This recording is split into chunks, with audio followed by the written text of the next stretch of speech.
This Late Night Linux Family podcast is made possible by our patrons. Go to latenightlinux.com/support for details of how you can join them.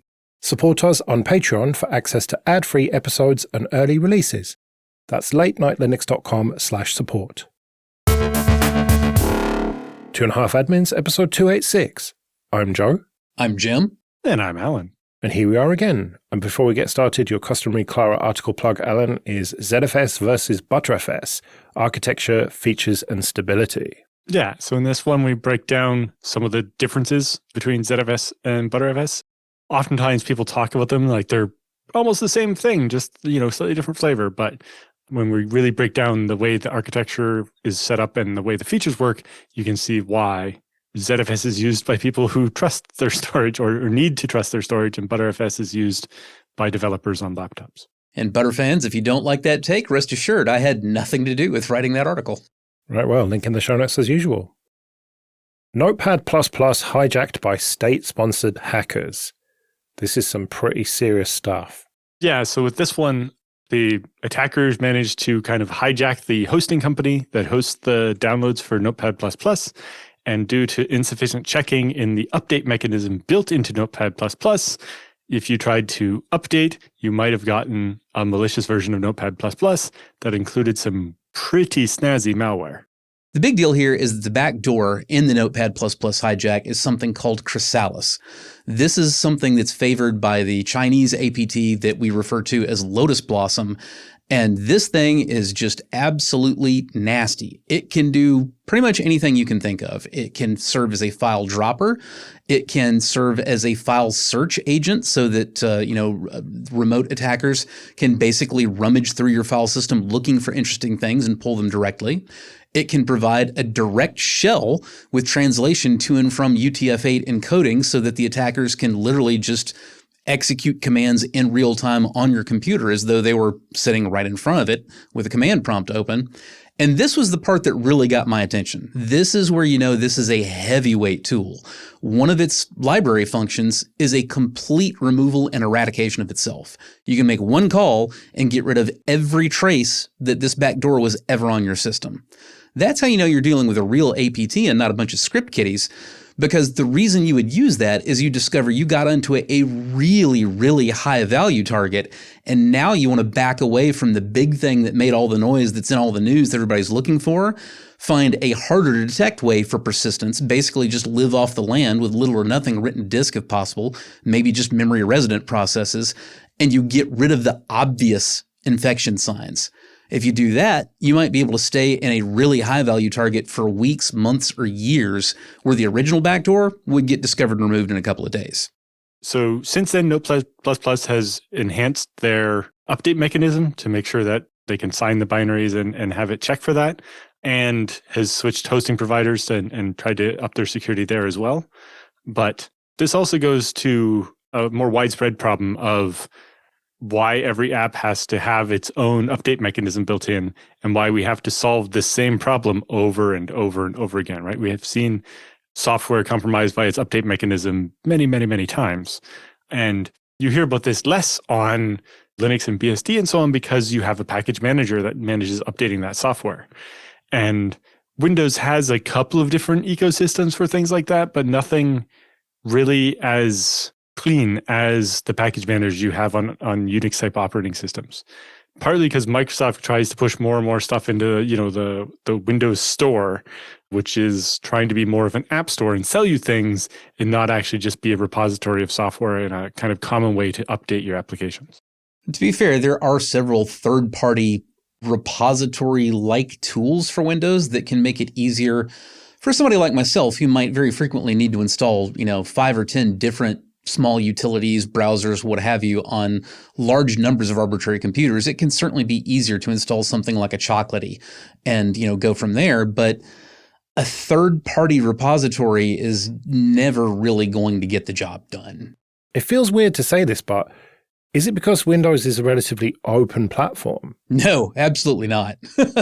I don't mean open source, obviously. I mean open to install whatever you want. Again, absolutely not. In what way is it more open to that than Linux is? I mean, our side of the world is absolutely littered with crappy software that wants you to pipe curl to sudo bash.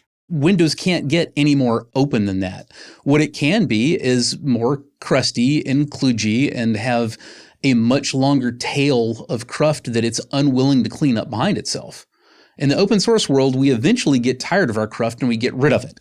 It's easier for us to do that because we don't have big moneyed incentives that are lazy and don't want to either A, invest more in the gravy train, or B, have the gravy train roll to a halt.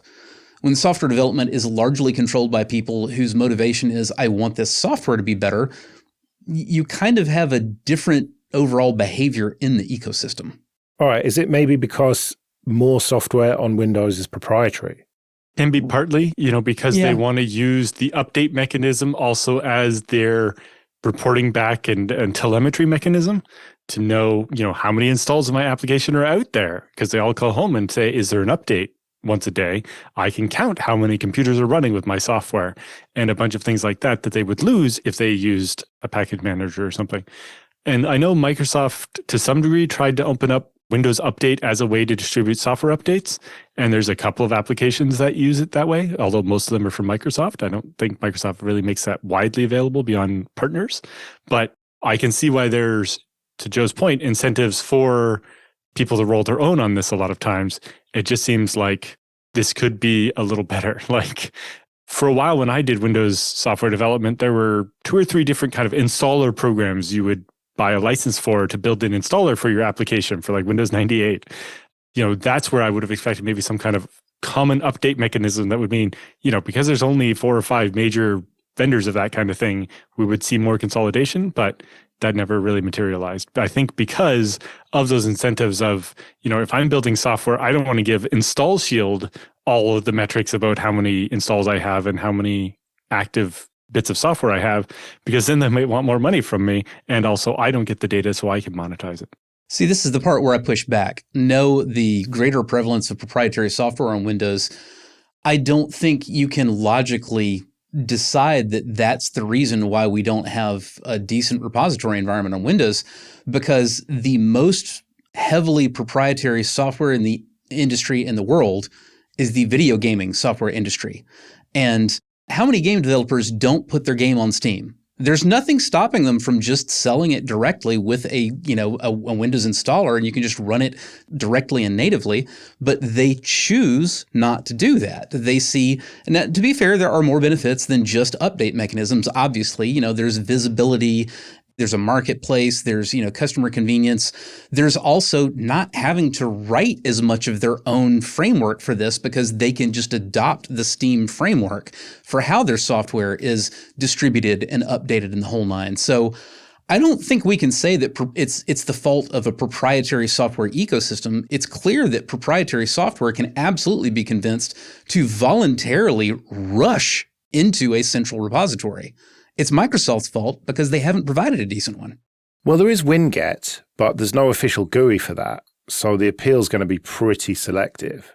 You could make the argument that the Windows Store should be good enough for this purpose. For something like Notepad++, you can absolutely put a free app into the Microsoft Store and you can install it that way.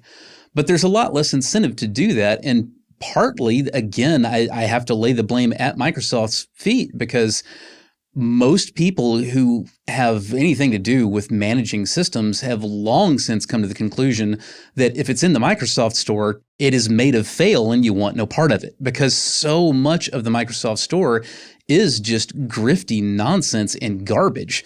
There's also a long tail of history of, it had to be a special kind of application with a different packaging format that was more of a pain in the butt to manage. If it was in the Windows Store, it didn't show up in add remove programs. Like there were a lot of reasons to consciously avoid the Windows Store as a consumer. And Microsoft hasn't done anything to dispel that public impression, well deserved, that the Microsoft Store is not a place you want to go. On top of 30 years of people been trained to get applications on Windows by going to the application's website, downloading it and installing it, not using an app store or something like that. Again, that would be fixable. People installed games that way on Windows for just as long, and everybody rushed to Steam because they made a platform that was usable on both sides for the people providing the software and the people getting the software. It made everything easier. And so people flock to it. Microsoft could do the same thing, and they haven't. I think we have to talk about Claudebot, or is it Moltbot now, and specifically Moltbook, which is supposedly the AI social network. I suddenly feel very old and just out of touch with what young people are doing. Really? I'm surprised this made you feel out of touch. I kind of felt right at home when I saw that, to be honest. But for listeners who aren't familiar, we're talking about a project that began its life as Claudebot, spelled with a W, and had to change its name when the owner of the trademarked LLM Claude with a U and an E objected. Then it became Moltbot. It's kind of difficult to describe. This is an agent framework that you run locally. You can interface it with locally running models, although most people who use it are just using API keys to tie it to large LLMs that, they're renting time on the cloud, somebody else's computers. But this brings us to Moltbook. Now, before we get to Moltbook, when we're just talking about Moltbot, again, this is just basically an agent that you can give tasks to. You can tell it to go do things on the internet, try to do your shopping for you. Good luck with that. Reply to your emails and your WhatsApp messages. What could go wrong? Basically, all the things that you could ask an AI agent to do to screw up your life, you can do with Moltbot. Moltbook, that's where it got interesting for me. The concept here is that Moltbot users can tell their Moltbots to go join Moltbook and social media with one another. So the concept here is that the bots are making all the posts in this essentially sort of a Reddit-like social media interface. And if you're a human, you can view what the bots are saying as they converse with one another, but you don't get to make your own posts. You're just a looky-loo.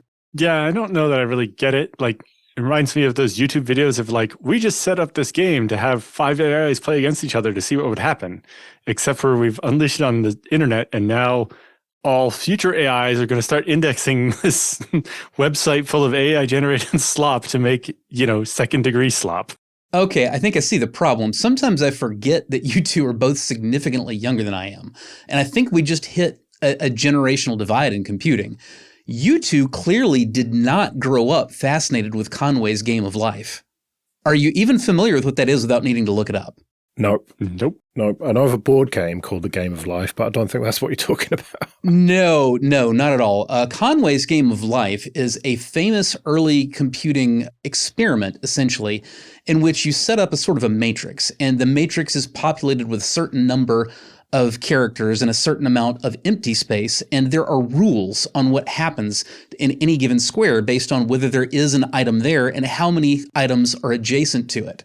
You'll wind up with basically little life forms if you're lucky. If your field was seeded randomly with a livable amount of space and amount of items, you can end up with these interesting they're sort of like single-celled life analogs.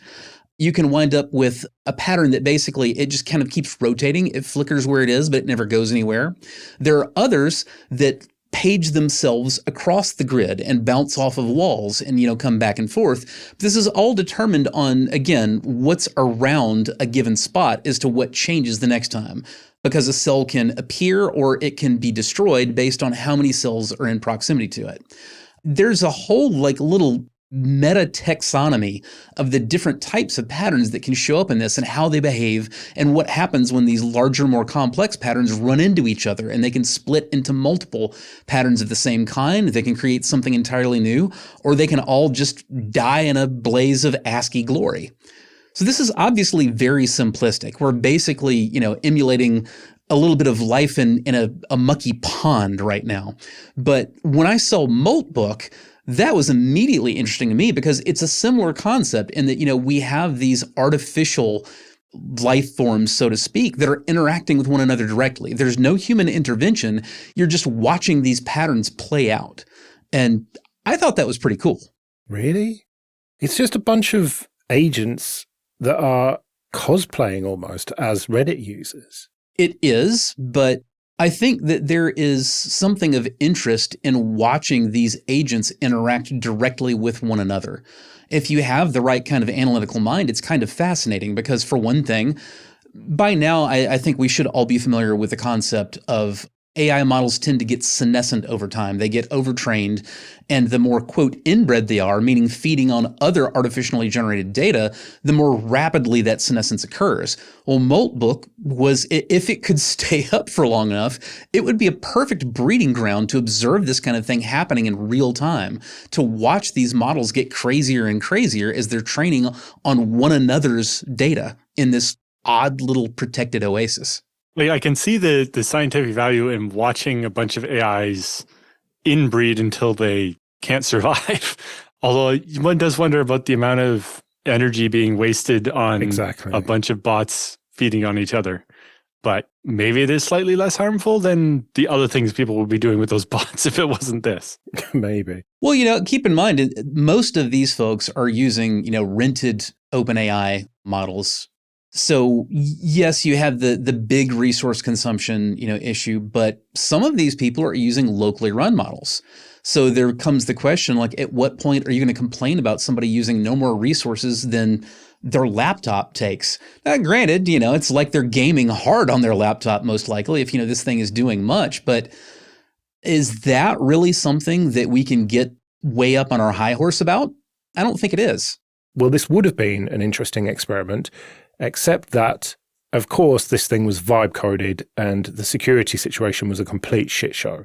It really was. There's a great write-up on this from a security company, Wiz. I covered several of their breaking disclosures while I was at Ars Technica.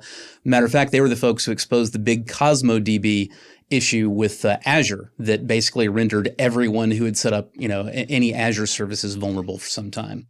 Wiz found a misconfigured Supabase database that allowed full read and write access for anybody.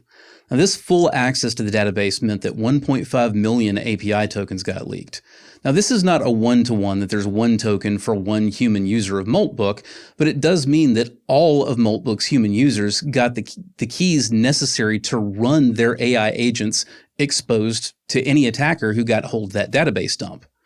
Now, since most of these agents were running in the cloud, that means that whether the affected users had their own equipment on or were paying any attention to it at home or not, there's really nothing that they could do at that point to prevent a motivated attacker from using their API token to cause their agent to expose sensitive data that they might have had, to make it go on a shopping trip, basically to make it do whatever an attacker might want it to do. And it meant that Moltbook could now be written to by humans, not only other Moltbots. And so the researchers here posted an inciting message trying to get the bots to descend into chaos.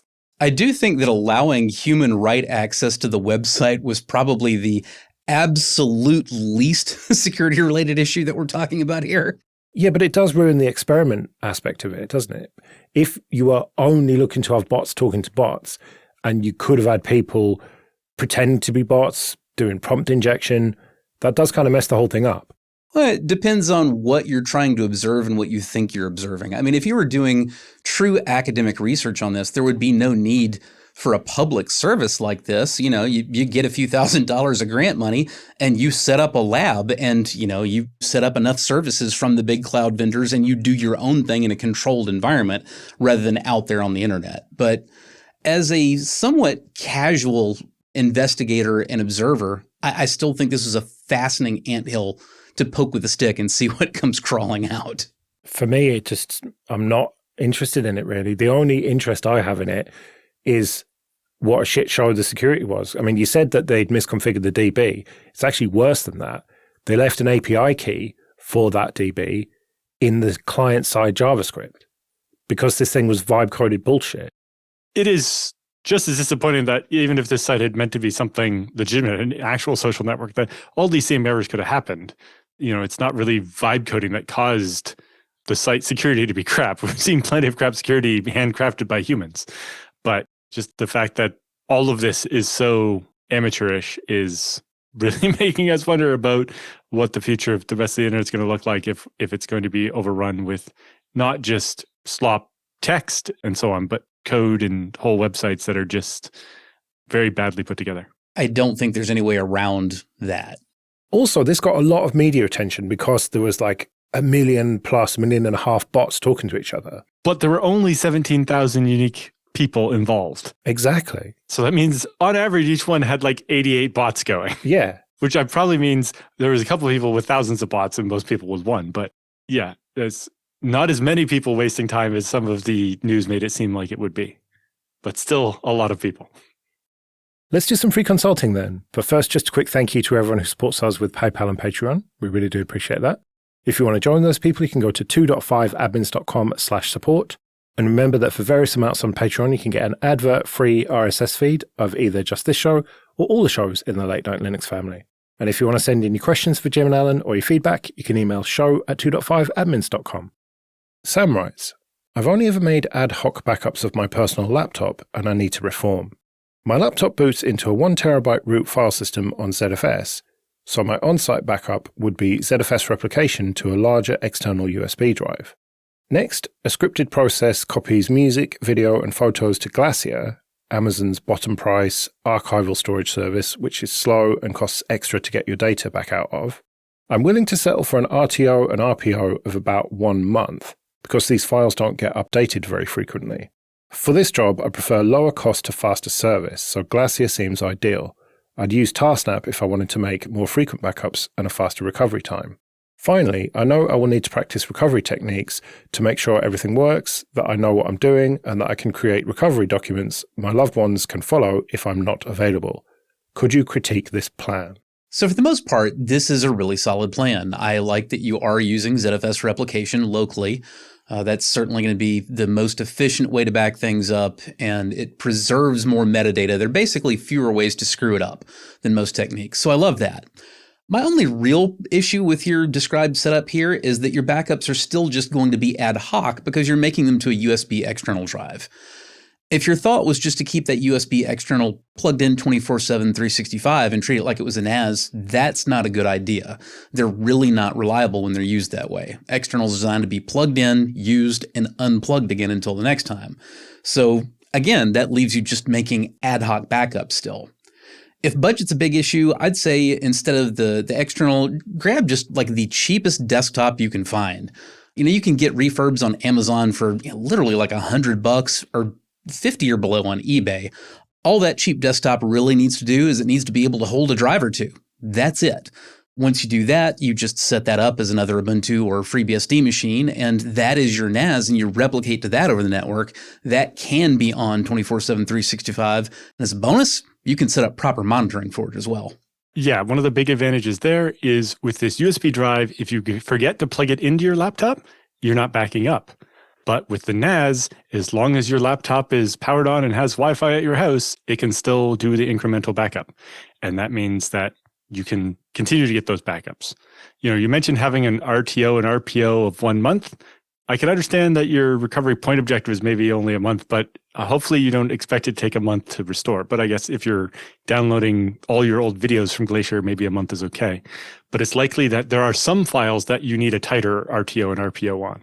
And so you might want to make sure you're creating ZFS datasets where it's like, okay, here's all the important files, and I want to back these up every half hour to the NAS and be able to get them back quickly. And then, here's my music and videos that, yes, I'm okay if it takes me a month to get these back. And kind of splitting things up into 2 or 3 or even 4 buckets based on, how frequently you want to have to do that. And it just makes it that much easier to have the good policy and, like Jim said, monitoring, kind of like we've talked about before, to make sure that that replication is happening and tell you, hey, your laptop hasn't backed up in 2 days is kind of the thing you care about. And maybe it's okay because you're not at home and you haven't been able to do it, but it'll be backed up when you get home. Or it could be something's broken and you want to know about it now, not, oh, I go to do a backup and find out my last backup was 3 months ago because, some config file broke or whatever. It is worth mentioning that those cheap boxes that I've talked about before have got a bit more expensive now because of this RAM shortage situation and, price gouging and everything. And it's getting to the point where people are stripping the RAM out and selling them bare bones. And then it's up to you to try and buy the RAM. But you can get them with kind of 8 gigabytes or definitely 4 pretty cheap. Which is plenty for a ZFS backup machine running just plain Ubuntu or FreeBSD. Is 4 enough? Yes, for a backup machine that all it's doing is ZFS receive, for sure. Right. So yeah, you should still be able to get something pretty cheap then. Yeah, you're basically using it as a network drive enclosure, basically.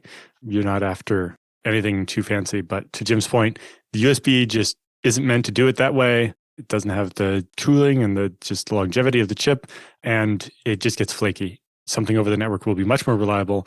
And as I mentioned, a bonus, not having to remember to plug it in or having any issues like that cause your backups to not happen. I just checked, and Amazon is absolutely littered with cheap Dell Optiplexes that would work fine for this job. I'm looking right now at an Optiplex 3020 Micro with an Intel i3 4th generation 3 gigahertz, 8 gigs of DDR3, and you can stick a drive in it. It won't run Windows 11, but it will absolutely do a decent job as your small home backup server. Right, well, we better get out of here then. Remember, show@2.5admins.com if you want to send any questions or your feedback. You can find me at joelrest.com/mastodon. You can find me at mercenariesysadmin.com. And I'm at Alan Jude. We'll see you next week.